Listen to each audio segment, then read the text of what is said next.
Forum la Masali ni mmoja kati ya washiriki ambao wameshiriki leo katika mafunzo ambayo yametolewa na Taasisi ya Jamii Afrika ambayo inahusu uhakiki wa taarifa. Niwashukuru sana kwa kutupa mafunzo mazuri kwa sababu sasa hivi kuna uendeleaji wa teknolojia sana. Unaweza kaona kweli picha hii ni ya kutengenezwa, lakini namna ya kuhakiki kujua kwamba imetengenezwa kweli, hapo hizo njia tulikuwa tuzifahamu. Mfano mimi nilikuwa sijui. Na pia labda picha ni ya ukweli ya tukio fulani limetokea sehemu, lakini hujui hiyo picha ni lini ilitumika, yani ilianza kupostiwa. Labda unaweza ukachukua tu kaitumia, kumbe ni ya muda mrefu.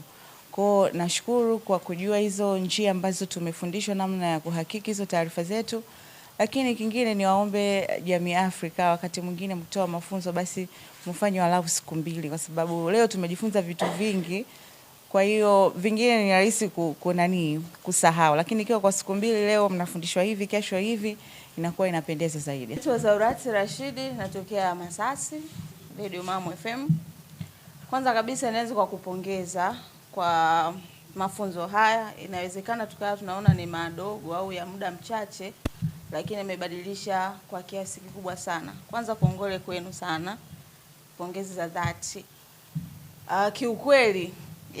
Kiukweli kabisa binafsi yangu mimi bwana, kati ya nilikuwa naiona kama ni ka blog tu fulani, Jamii Forums, kati ya blog ambayo kwanza mimi kiukweli nilikuwa siiamini. Yaani niseme tu ukweli leo, nilikuwa siiamini kabisa. Yaani hata nikiona taarifa zake narudi kwanza nyuma sasa, kuichukua hii kuitoa, hapana. Nilikuwa na wasiwasi kidogo, lakini ni kutokana na elimu nilikuwa sina. Lakini leo hii imeonyeshana kwamba mimi nishakuwa tayari ni balozi mzuri kwa kuweza kuizungumzia kumbe ni kitu cha namna gani. Hata ninapotoka hapa maana yake naweza namna ya kuendeleza. Labda kwenye kutoa ushauri. Pindi ambapo mnakuwa watu wanaandika ama wanapofuatilia mtu umesajili ukaweza kutoa ile kero yako ama kitu ambacho kinakusumbua, kuwe na ule ufuatiliaji mzuri. Yaani kwa maana baada ya kuiandika ile taarifa, baada ya ufuatiliaji pia tulikuwa tunataka tujue pia matokeo ya kile kitu, ili tupate sisi ambao watu tunaifuatilia Jamii Forums tupate kuaminika. Kumbe ukienda Jamii Forum kitu sijulikani ni mimi, lakini nilipeleka kero yangu fulani ikafuatiliwa na majibu yake yakaonekana ni haya.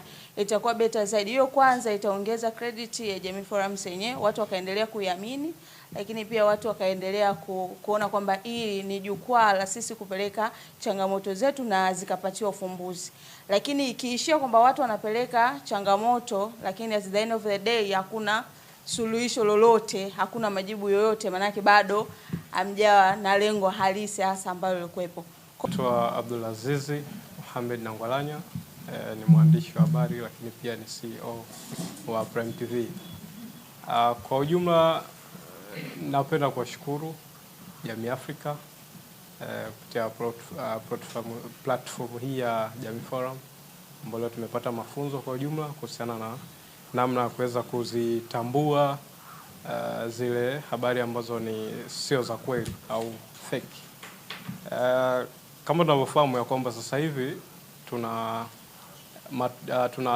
tuna ile improvement ama ukuaji wa teknolojia kwa kiasi kikubwa.